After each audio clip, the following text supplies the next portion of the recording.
Welcome back to FORTitude, everybody. The giggling voice is that one of Brenton Payne. My co-host, J.W. Wilson, here. We have with us today the infrastructure king, Mr. Bill Meadows, sitting between us. Hello, Mr. Bill. How are you guys? Doing, Bill? Thanks for being here. Seriously, good to be thank with you you. to Captex Bank for making this all possible. We know Mike upstairs at Captex, pushes all the buttons and pulls all the strings to make all this beautiful stuff happen, and he allows us to have great guests like this. This guy, by the way, interesting cat, one of the great Bills of the world that I've looked at. He's a lot better than the Cosbys and the Clintons and the Russells and there's lots of Bills, right? This guy is a member of the DFW Airport Board of Directors, the chair of the High Speed Rail Commission, DFW, chairman emeritus of Hub International. The most important thing we're talking about today, co-chairman of the Fort Worth Report. I'm reading this, so I hope you don't mind. It's fine. It's former Fort Worth City You're Councilman. reminding me. It's like an obituary. Yes. There's lots more to go. Mayor Pro-Tem, which I would like to ask you about that in a second because I don't even know what that means, but I know it's a big deal. Former TxDOT Commissioner, Texas Water Development Board appointee, bachelor's degree from Southwestern University, and someplace in Grantham, England, Harlexton Institute is where you were a graduate from. Mm-hmm. Where the hell is Harlexton Institute? It's in Lincolnshire, about 120 miles north of London. And how did you arrive there? It was a program that was related to Southwestern University. Okay. That was about 50 years ago. Who's the soccer team from there? Is Lincolnshire have its own I don't know. team? I don't remember. That was so long ago, I don't remember. Well, grateful for your time, Bill, for sure. So I know this comment is coming out, but this guy knows quite a bit about infrastructure in this town because he tells me all the time about it. But I got to believe you know a thing or two more than this guy. Fair to say? I don't know about that. I mean, I he certainly think so. is an expert. Well, we're titling you the infrastructure king or the infra king. Yeah, infra king. Yes. Okay. Well, I think at one time you told me, Bill, you said, look, developing economies need what? Like you can answer, go ahead. Well, public infrastructure is foundational to any community, to any state, to any region, to any country. I mean, without the adequate, predictable, reliable sources of water, for example, wastewater treatment, roadway infrastructure, aviation, rail, without those fundamentals, I mean, civilizations basically are built on the foundation of infrastructure. So it is that important. It is foundational. And you've managed to find a life completely surrounded by it. But where did that come from? I mean, were you sitting over there in Lincolnshire one day and said, "Damn, I'm just so fascinated by all this, where the toilets flush and all that." Like, how does that come about? Well, I mean, that's a good question. It really is. 30 years ago, I would say, as a member of the Fort Worth City Council, as we wrestled with aging infrastructure, very specifically our public streets in Fort Worth. And this is 1990, 91. Also, water was a big issue. Mm-hmm. And, I became involved as the city's representative on Tarrant Regional Water District's advisory board, and got to know water and began to really appreciate and understand the complexity of the delivery of raw water to large populations. And at the same time, focus somewhat on city roadway. That just led to a lifelong interest and recognition of the importance of infrastructure, and I guess that really was the genesis of my interest. You started off going to school at Pascal High School, correct? That's right. Did you have, when you were at school then, is this kind of what you want to do with your life, or when did this become part of the thing? And from Pascal High School, what was going on in your life at that time? Let me ask you this: at 17 or 18, did you know what you wanted to do, or have an inkling at all what you wanted to do? Have 17 or 18. I know what my I know what my focus was, and it was not on infrastructure. Right. We'll leave it at that. Yeah. Fair question. What was happening in Fort Worth back in those days at Pascal High School, if you mind me asking? Fort Worth is just bigger, but it's the same. Mm-hmm. Yeah. I mean, it really was. I mean, it was Fort Worth was a wonderful place to grow up. And I believe still is. Yes, sir. City Council, then to Water Development Board, right? Somewhere. That's correct. That lineage. That's correct. Was that because of this aha moment of, boy, the city pays for this water. Where does this water planning, that kind of thing, come from? Because you seem to be a curious guy. Like the next. Well, there actually was in Lieutenant Governor Bob Bullock in this legislative session in 1997. Recognized that Texas was really deficient in terms of water planning for the entire state. Mm-hmm. And he created a plan. It was actually embodied in Senate Bill 1 out of that session. Yeah. And they came out with a process by which we stipulated as to what the actual process would be to plan for Texas' future water needs over a 50-year horizon. And each part of the state was divided into smaller units, and those units produced plans that became amalgamated into the state water plan. I was appointed to by the Water Development Board to our regional planning group. Okay. And really learned a lot. And I for some reason, ended up basically being elevated, if you will, from our region's planning group to the actual state water board, which is a 5-member board appointed by the governor. I was actually appointed by then Governor Bush. Okay. Will you tell us about some of the issues that we're facing as far as water's concerned? That's Yeah, a absolutely. really hot topic. It is, and it seems to be always more pronounced in the middle of a drought, Right. because we recognize the challenges. You know, the state water plan basically, as I mentioned, focuses on a 50-year horizon, and it's basically simple in terms of the components. It is an assessment working with the state demographer of what the state's population will look like. And then from that, a calculation is made of what the demand per capita will be, and you project out over a 50-year period, then do a calculation of what current supplies are and reliable supplies are. And then at some different points in the future, you can determine very quickly if there is a deficiency and how great that deficiency is and in what parts of the state very specifically. And so what it basically says is that this state is going to be water short in that 30 to 50-year horizon, and very closer to home in our region, despite some significant efforts advancing and increasing our water supplies, a lot through conservation and reuse. But we're going to have some challenges that are going to need to be met.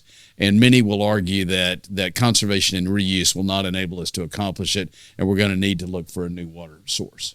Within the state or possibly across state lines? I mean, well, possibly across state lines. It certainly has been a possibility, although as we've looked to Oklahoma, there are many obstacles statutorily and legally that have come into play that will make that difficult. There is a proposed reservoir in East Texas on the Sulphur River tentatively called the Marvin Nichols Reservoir. Huge, would be a huge water supply, but would inundate vast areas of pristine and ecologically important lands. So probably be a major fight over that. Was already controversial when I was on the board in 2000, 2001, and it's even more controversial today. There's been a lot written about it. There have been other possibilities. Toledo Bend is an existing reservoir, be a long pull by pipeline and mostly uphill, and that's very expensive. But that too is an alternative. There are many alternatives that have been identified, and so you got to applaud Tarrant Regional Water District and Dallas Water Utilities as working together in a collaborative fashion. They've got a project right now that's bringing water into Lake Palestine and Palestine up to Cedar Creek. It's $1.5 billion or more project, very innovative, and is going to extend our capacity extensively into the future. So I think good forces are at work here to address those issues. But I think the bottom line of all this is we're going to need more water, and it's going to be more expensive. And we're going to witness that maybe from states out in the West beforehand to help with that. This is not meant to be a funny question, but do you guys ever discuss like the 50-year plan? Like what happens in a severe drought when water does not come? What happens to a city like Fort Worth? Is there an idea of what would happen, like doomsday, worst case scenario type of thing? No, because of planning and water infrastructure development beginning in the 1950s, really after the 1950s drought, our region got very serious about water because it recognized exactly what you've said, that in the 1950s we were really water short. And we, leadership in the 50s into the 60s and 70s said this isn't going to happen again. So we've been developing systematically and thoughtfully water resources ever since the 50s. Yes, sir. And I think with a planning horizon of 50 years, I think we will figure out a way to meet our water needs, and I don't think we're going to be there because we're going to be ahead of it. But I'd have to emphasize again the expense of that. That the next water resource that we develop is going to be very expensive. And it's an amazing conversation. Do you remember the story, or we've all read the story about Lake Mead out in Las Vegas? Sure. It's so low that Las Vegas is having the same conversations. And I got to believe any city is doing the same thing you're talking about right now, planning for the future water. So while we're doing this, you're doing these things, everybody else is doing the same thing. So water is obviously being talked about a lot and being stretched thin. And then a city like Las Vegas is saying that they're going to be out of water in the next 10 years or something. Yeah. And they're finding all these ships and bodies and things in the lake now because it's so low. Yeah. But this is an amazing topic. Like, people take for granted such a simple thing like water. It really could be a bad deal if we don't do the things you're doing, the 50-year plan you're speaking of. Well, it's interesting. We are, I guess, in probably the fourth plan, because the statute dictates that the plan be revised every 5 years. So it extends out. That 50 years continues to and extend it's 20 out. years ago. It's like 2001 when Senate Bill 1 went through, right? Approximately. Well, it was 1997 was the session in which Senate Bill 1 was passed. Okay. And every fifth year. And so the first plan was produced. I believe I was on that board then. I believe it was in 2000 or 2001 that we actually produced the very first plan. Mm-hmm. But that plan is dynamic. It's revised every year. A lot of interesting components in those plans. I mean, for one thing, the largest consumer of water in the state of Texas is agriculture. Okay. I mean, that's just, you'd think it would be agriculture and irrigation. I guess that's the way to say it, because, golf courses and lawns, and you take an area like the Dallas-Fort Worth area where we landscape extensively versus an area like El Paso where they don't. And there's a reason they don't, is because their water resources are so limited. So our per capita consumption of water, per person in the Dallas-Fort Worth area probably still averages about 250 gallons, and I'm going to guess El Paso is 120 per person per year, per day. Per day. Holy cow! That's showers. That's unbelievable. All of it. And also we need to stop showering, I think, to do our part, Brenton. I didn't shower this morning before good, this, as honor for Bill. Well, but but you can appreciate what's into all those numbers is the irrigation. Oh my gosh. Sprinklers. I mean, that's just, we run our sprinklers. Well, I mean, one of the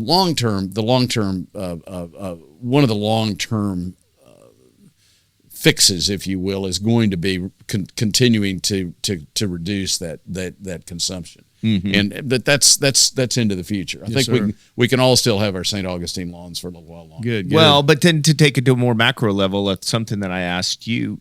We talked about water rights and who's able to pull from various sources like rivers, and who's able to dam this up, because if I dam up a river here, I'm stopping you from your use. So who has the rights?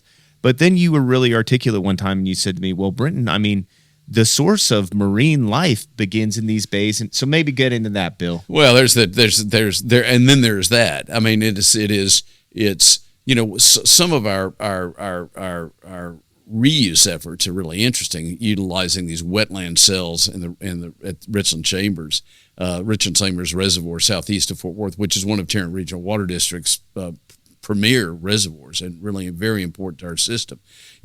The Trinity River flows that direction. Tarrant Regional Water District, pulls water out of the Trinity that is largely treated wastewater from Dallas-Fort Worth. If you get downstream from Dallas, that water is pulled out and pumped into a series of several thousand acres of wetlands, these wetland cells, and then that natural process cleans that water remarkably well.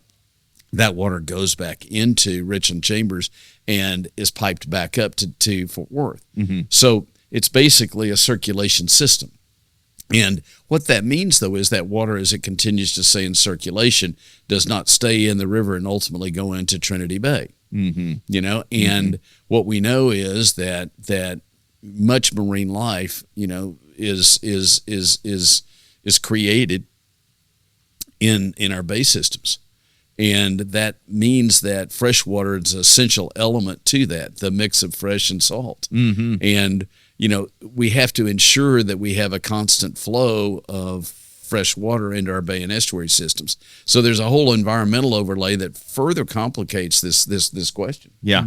This is not a simple question. No, and far too long has been probably spent on it because you've lived a big life, and we need to get to other parts. Well, of it. it's just that, and I must say that my water experience was I left the state water board in 2008, so I'm a little rusty on some of this, but I still remember a lot of it. Then, so water. Oh, go ahead, J-Dub. I was like, we step into the International Airport Board that you're currently serving on. Real briefly, tell us about that and what issues you're facing with the airport. Well, real quick, if we can go to TxDOT, because you went water to TxDOT, right? I Pretty did. much. I did. Well, I did. I actually stepped down from the water board, and within a month or I can't remember exactly, but very quickly in Rick Perry's administration, I moved to the TxDOT Commission. So we're going from flushing the toilet, taking a shower, to driving to work. That's correct. And the importance of that, and moving of the goods that we have in our homes. So take us through that then. Just again, a very complex proposition, hugely expensive. I mean, the Texas Department of Transportation operates the most extensive system of roadways and bridges in the entire country. That probably comes as no surprise. It's 80,000 miles of road. It's extraordinary, and with a population that was growing dramatically, and not enough capital capacity to meet demand. That equation yields congestion in the extreme, and we began to the commission right before I came on had already embarked upon or launched a pretty ambitious and innovative program of utilizing public-private partnerships, where we actually put state monies into projects with private developers, and we were able to leverage probably $1 3 times. So we were building roads in some cases with 30 cents of state dollars, if you will, and 65 to 70 cents of public dollars, which enabled us to stretch the state resources out significantly. And while I was there, it was really interesting. In the Metroplex alone, in combination with the North Texas Tollway Authority Board, and I also served as vice chair of that board previously, But that was a really interesting, because we developed in that 6-year period just over $18 billion in roadway infrastructure in this region, including for Fort Worth the Chisholm Trail Parkway, which we're sitting right on today. So it's amazing to see what all was developed. And since I left the commission in 2013. I think about the population growth in this region, and we're not building roadways or expanding roadways at the rate we need to continue to meet this growth. When you're looking at 1 million people every 10 years, it's going to be difficult. It's going to be really challenging to do that. It may not be possible. I think we're going to live with congestion, but we've got to continue to commit to do that. And the state has some fundamental challenges that I don't think people really think about that, and that is everybody thinks, well, we pay for our road because we buy there's a gasoline tax, and you think, well, Tesla. Think about electric cars. You look at electric vehicles, and they are driving on that roadway, consuming the same basic amount of space that you are, having the same basic roadway impact, and they're not paying anything, and you're paying all of it. Right. But more interesting to me, and maybe more complicated, is the fact that when the gas tax was last increased in the early 90s in Texas, the gas mileage of the average vehicle was probably 15 miles to gallon, and it's probably 30 today. Well, we vowed to continue to drive SUVs for that. Said for that, just purpose. To keep that revenue, that revenue coming in. Well, that's a good Burning thing. My trash as well. That's yes. So I mean, a lot of us still have a ranch truck. We burn plenty of gas. Sure. Particularly put a trailer but on you're there. Right. Just like. And I think that's where we are without getting way into this. Sure. And then we'll get to the DFW. Sure. Because you'll probably be able to articulate it on airlines too. There's ideas and movement and technology, but there's still this old school, if you will, way of doing things that is still providing the basis of all of this stuff, right? Right. Well, I mean, the bottom line of that finance conversation is very simple, and that is there are many, many more roads on our roadways in Texas that are paying less. Cars on the roads, yeah. And so we've had to look at other sources of revenue, and we're going to have to figure out the electric vehicle question. That will have to be. It's only fair to everybody. So I see Texas continues to advance in advancing roadway infrastructure. We need to get back to utilizing public-private partnerships again in a major way. I always, the projects that I was involved in at the TxDOT level, if there were tolls involved, there had to be a free alternative. And that's true with the projects we did in the Metroplex. They're toll lanes, but if you don't want to pay the toll, you don't have to pay the toll. And I think, and as a result of utilizing those, again, we probably developed 3 times more miles of roadway than we would have just straight up financing those with state dollars. Yeah.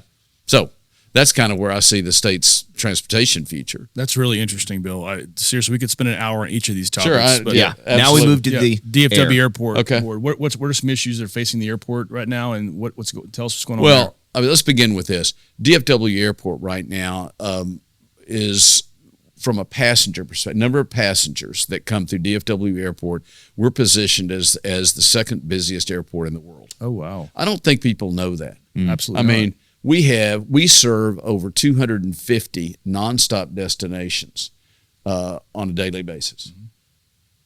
You could get to anywhere in this country, virtually anywhere in this country from DFW Airport nonstop, not to mention 71 international destinations. People don't recognize that.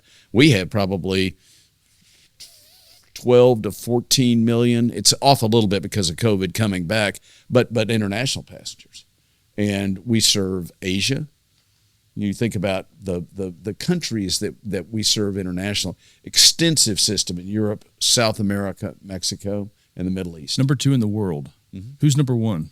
Well, Atlanta from a passenger standpoint. I'll be damned. And what's interesting about that, I'll just throw this out.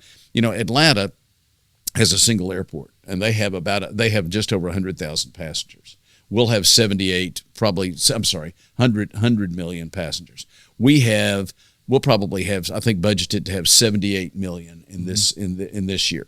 Atlanta is a single airport serving that region, but our region currently is served by 2 airports. And if you add the passenger totals of the 2, our air traffic in passenger count is very similar.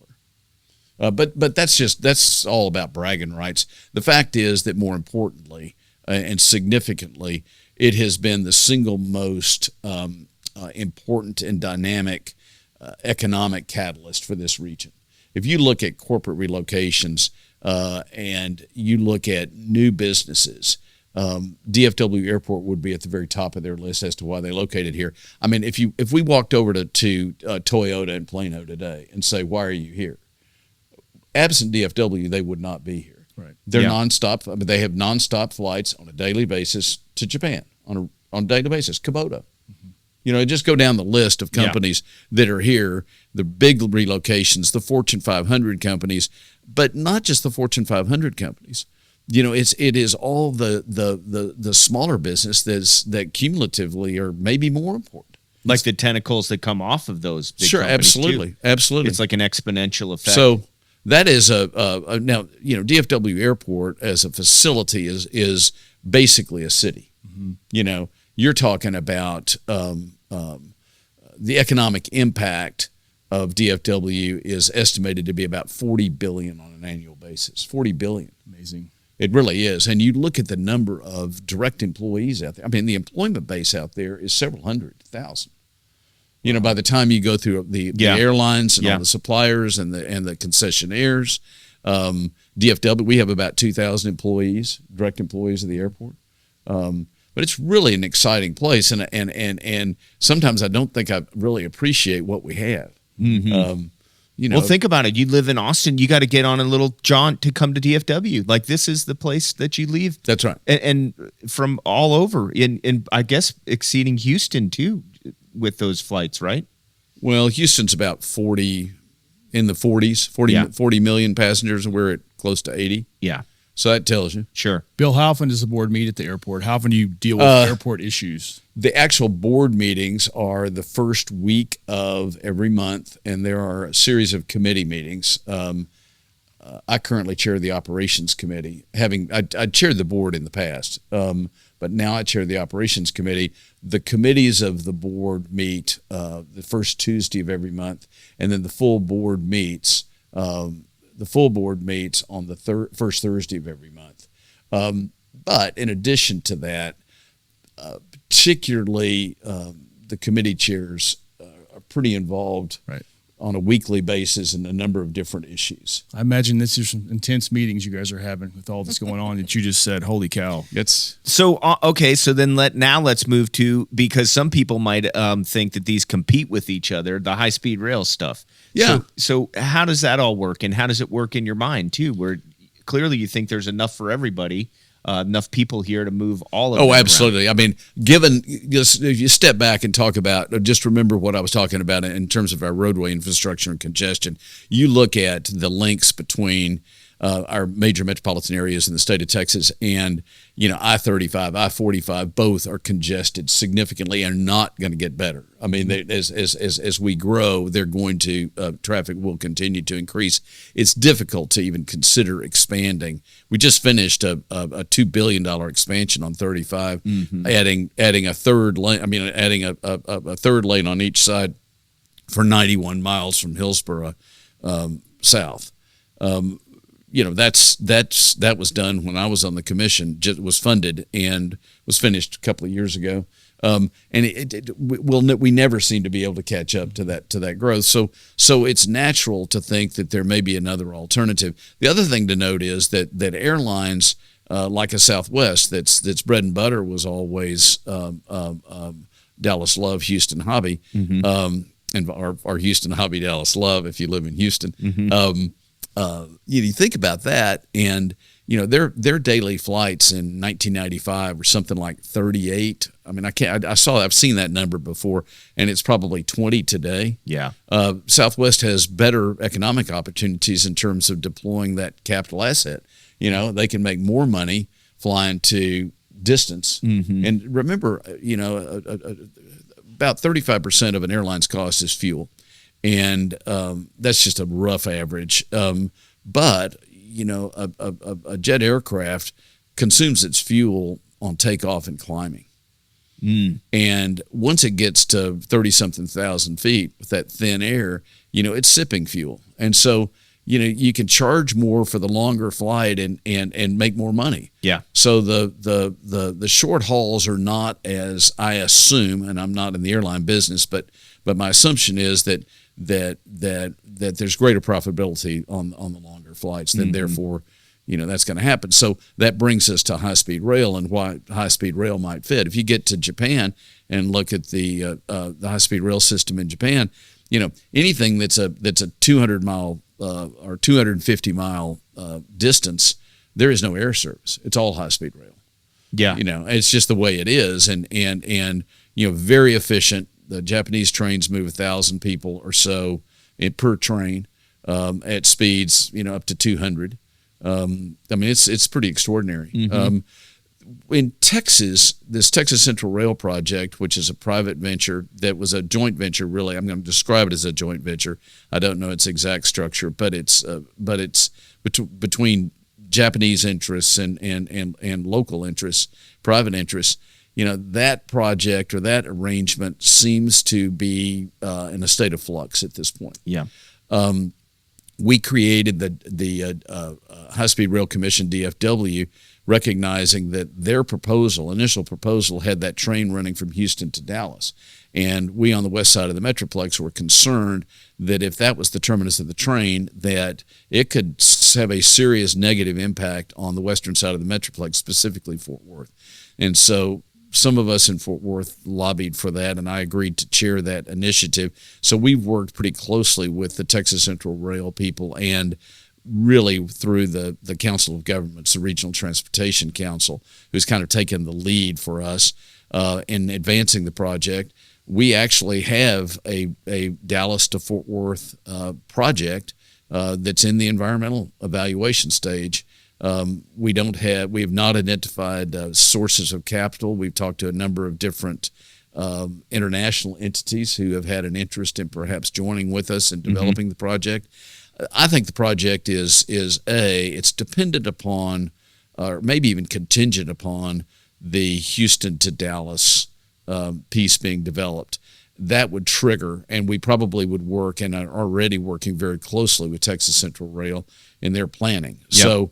So I think it becomes one project is what I think happens. Well, you think about even something like the ExxonMobil XTO move right down to Houston, and all these guys who are about our age or older going, man, I got to retire because I'm not going to move down to Houston. You think about what a high-speed rail might have done to that equation like that, whether it gets them down to an apartment every night or at least getting some daily trips and things. I mean, it's just and who likes to get on 35 or 45 and drive? I mean, it's just no fun. Well, one of the things we talked about in this, in just in the conceptual discussion, was that if you get high speed rail to downtown Fort Worth, and we've identified an actual station site, which is just north of the intermodal center, that sets up for an easy turn down the 35 corridor. You know, and if that's how that would if that's exactly how that would be developed, I don't know, but there's been that discussion.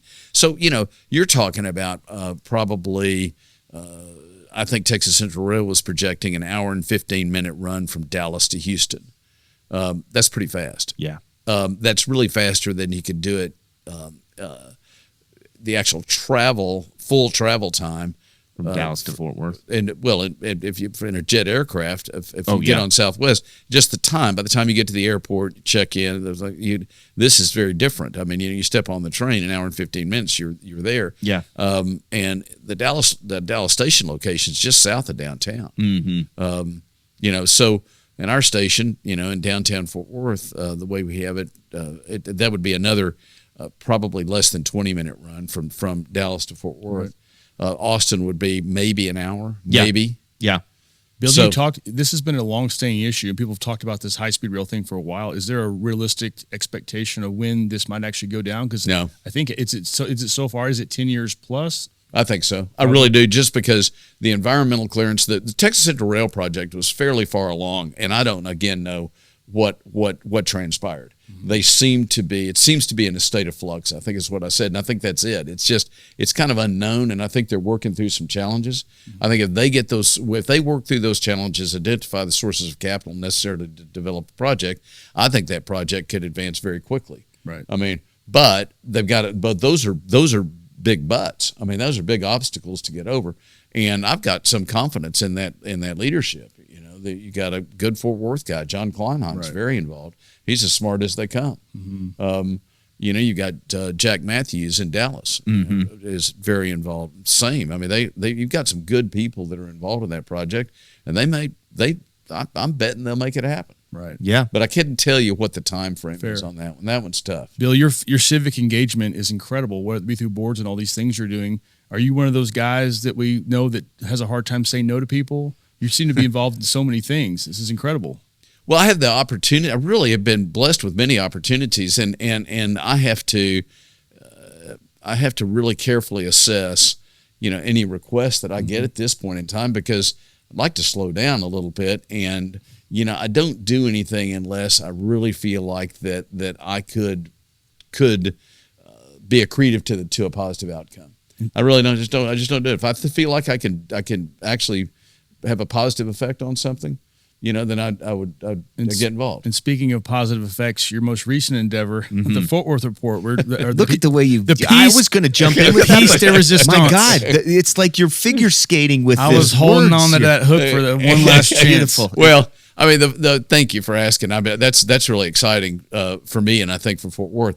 There was the genesis of that is that there was a group of Fort Worth business people, mostly, that informally came together and were concerned about our daily newspaper. And we begin with this, you know, an informed citizenry is a powerful citizenry. You know, a city without a voice is a very weak city. It's fragmented. If the citizenry is not informed, recognizing what's going on in their community. And if there's not a source of information that is reliable and credible, then a city suffers. And you see that all across the country. I mean, hundreds of daily newspapers have failed. Yes, sir. Hundreds. Mm-hmm. And the old business model of the newspaper is in serious decline, and we see it, and it continues to this day. And you see our local newspapers, Morning News and Star Telegram, my understanding is they continue to lose readership. I mean, they're trying to pick it up on the digital side, and maybe they are, and I wish them the best. But our local newspaper, the Fort Worth Star Telegram, and I've been a reader since I could read, and still read today and have a tremendous amount of respect for the institution. But the fact is, it was not providing the depth of local coverage that this group of men and women felt like that this community needed. And so Wes Turner, former publisher of the Star Telegram, and a really talented media person and a wonderful man, and I were tasked with the responsibility for exploring the creation of a new entity, a new publication to fill that void. Right. And we launched 18 months ago the Fort Worth Report. We have a great board of directors. We have a publisher named Chris Cobbler who came from the Victoria Advocate. He has assembled a newsroom now we have a total staff now of 18. We produce a digital publication 6 days a week, Monday through Saturday. We produce a business newsletter every Monday, a newsletter focused on education every Tuesday. Our readership is pushing our subscribers now pushes 20,000. Fantastic. In 18 months. I can't quantify I can't remember all the stuff. I see a lot of analytics, and I'm an old enough guy. But you guys are covering things that the other guys aren't as much. City Hall, right? Commissioner's Court, Water District. Yeah. Tech. I mean, I would imagine text. Some of this infrastructure speak that we've just had, where it's like, guys, there's a place where your toilet flushes and it goes, and how you drive on the roads, that kind of thing. It's interesting to me. When I was on the city council, you all will appreciate this. I thought about it not long ago, and there were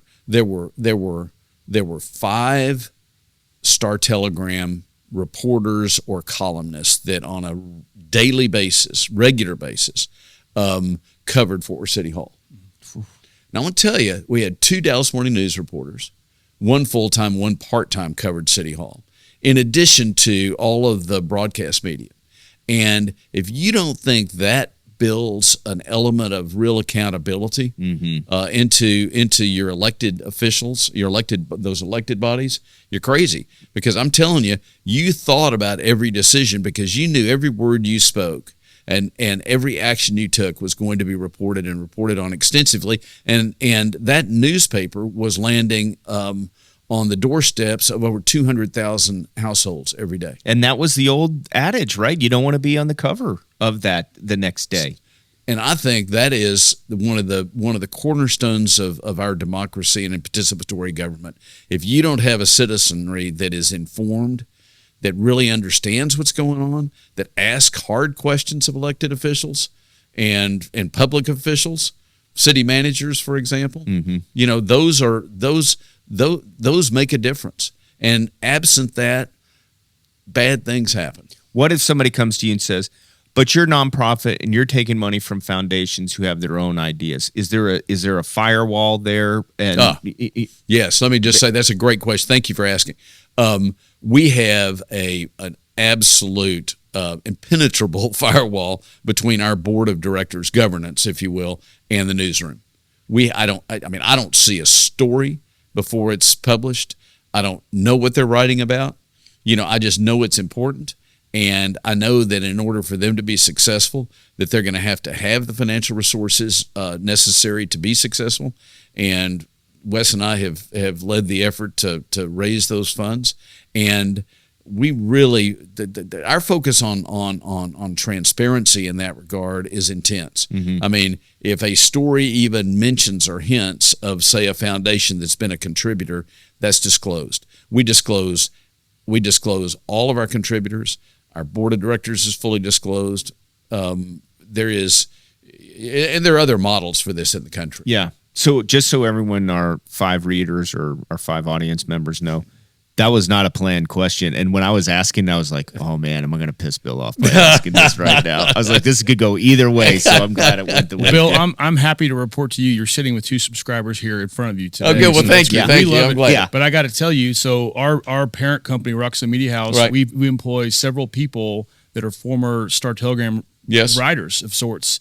I got to believe you probably get calls and have some people on staff now that are former Star Telegram employees as well. Yes, we do. Is this a constant thing? Because listen, McClatchy is a beast, and they're okay losing money across the world, however they do it. Star Telegram obviously holds a primary place in this city, but it's not doing its job. To your point, we all agree with that. Are they going to one day go out? Do we feel that way? And are these people essentially? Are you getting calls all the time from their reporters wanting to come work for you? Because I know a few of them already are doing that, and it just seems to be the constant default to just go to the Fort Worth Report or some other place here in town that's doing what you guys are doing. We certainly hear from reporters. I mean, from not just the Star Telegram, from across print media across the region, without a doubt. I mean, and that would be natural. You would expect that. And I certainly can't speak to McClatchy or the hedge fund. I don't know what their plans are, and that's really not our focus. I mean, I really feel like that what we do complements what the Star Telegram does. I mean, I said earlier a void. Well, I think that it was not because the Star Telegram didn't want to cover a lot of the things that they didn't cover. They just didn't have the reporting depth to do so. Mm-hmm. And what we basically bring to the table is a slightly different perspective, in the sense that we really are focused on the local institutions of government, arts, entertainment. I mean, we're not focused. If you look at the Fort Worth Report, we don't cover crime. Star Telegram does a fine job of covering local crime. They really do. They do. Mm-hmm. They cover sports. We don't cover sports. Yeah. We both cover some things. We overlap in some areas, but they certainly do a lot of things that we don't, and we never will do. Right. So I don't really see that as competition. I see it as complementary. That's a great segue, because I want to ask you about the future of the Fort Worth Report. Your growth is steady and strong. Do you feel like at some point you'll cover more crime, more sports, or is it always going to be the way it is? Because your readership is significant. Do you think at one day you might actually turn to another version of the Star Telegram, the new improved version? No, I mean, what I think is that right now we are really focusing our attention on the things that we feel like we do well, and we would like to do those better. Nice.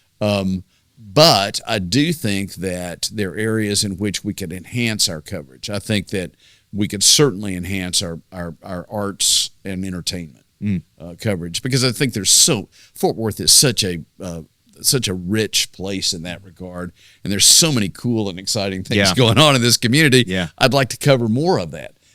Those are the sort of things I think we'll drill down deeper into the areas that we currently cover. If there's any expansion, I think there's a possibility of expanding our coverage geographically, if you will, right, beyond Fort Worth. But we felt like we started as a Fort Worth publication. That's what we are. I think that over time we might expand that, beyond Fort Worth out into Northeast Tarrant County, certainly Arlington. But at this point, I think our primary focus really is Fort Worth. How many employees currently? I think we have 18. 18. Mm-hmm. Yeah. I commend you on your job. Yeah. Mm-hmm. So I'm going to ask a question, and then you'll wrap us up. Sure. We'll get you out of here. Bill. Trains, planes, automobiles, and water. I mean, you've done it all. What's next? You can't slow down now. I mean, and now you're reporting back. You're kind of looking back. Hey, look at all that I built. Now I'm going to report on the status or the progress of it. Where is there to go? You get into SpaceX or something like that, I think I'll end up going to the ranch. Is what I think. Yeah. I think that's probably where I'm spending more time at the ranch anyway. Yeah. In Shackelford County, and I enjoy that. And there's enough challenge there, and it's very different than anything I've really done before. But you enlightened me to Shackelford County and just kind of the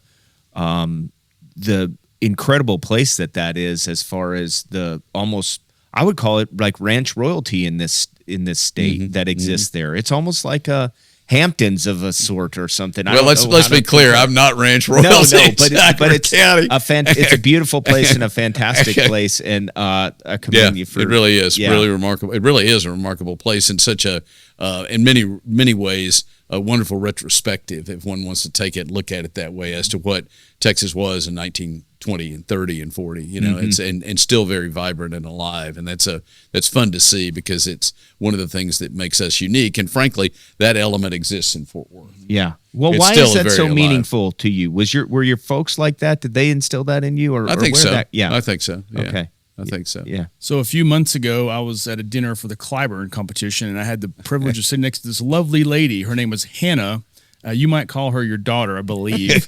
I learned a really. I'm sorry. It's a wonderful story, but there's a story here about her name and how that all transpired. But I'd love you to tell that story real quickly, if you don't mind. Well, it just was a connection between that and Toy Story, which was The Pixar movie. and my brother-in-law was involved at Pixar really from the outset, and so I believe there was a character, and I think perhaps a name might have come from It's that. the sister in the movie, the daughter of in the movie. So What daughter? The little boy, the girl that plays with all the toys. Her name is Hannah. Oh, really? Yes. Wait, it's a girl's toys or it's a boy's? I thought it was a boy's toys. I think it's the boy's sister. In the movie. Yeah. And so how did this happen? Well, I'm not exactly sure because But this character is named I want- after your daughter, I believe, is what I was. I think there may be some truth to that. I can either Look, he confirm was or sworn deny. not to tell. Yeah, man. that's- He's not getting paid on the deal. It's a really neat, cool story. Yeah, So I That's thought you. fun. That's fun. Yep. Well, Bill, we've enjoyed the time. Thank This you. is Thank fascinating. We always ask our guests the last question. All familial affairs aside, no wife, no kids, none of that. No matter where they get their name. Do you mind if I ask the question? Yes. No family matters at all. But what's the best day of your whole life? Oh gosh, I guess I'd have to say when I have two kids, the days they were born. So you can't do the kids thing. Oh, okay. No that's kids, the yes. that's the Yes. it's That's the why easy we one. have That's why we do it. That's a really good one. That's a really good one. Gubernatorial appointment to something. No. uh, And Bush. it would have nothing to do with anything work related. It would be Ranch day. it would be ranch focused. I would say probably the day that we acquired the Shackelford County Ranch. Oh, nice. I just thought that was it was someplace we'd been looking for a long time. And Very nice. Very good day. And then you built that from ground up for the most Right, part, right? right. Like just kind of the whole vision. Put all that infrastructure in. That water and roadways Now and power. we see where we're How coming can folks from. find the Fort Worth Report if they're hearing It's this? FortWorthReport.org, I think. And a subscription cost Zero. $0. Can't beat that deal. Free, No. free, fair, and local. So Yes, if you want to know that's some it. stuff, Britton, Fort Worth Report might be a good source for you. Yeah, So- thank you. That's right. Yeah. Bill You might get some Meadows, news deals. the Infra King, as we call you Yeah. now. Thank you for joining us. Thank you, Thank you. Captex and Mike Thanks, Bill. Thomas. Yep. Okay, thank you guys. Thank you.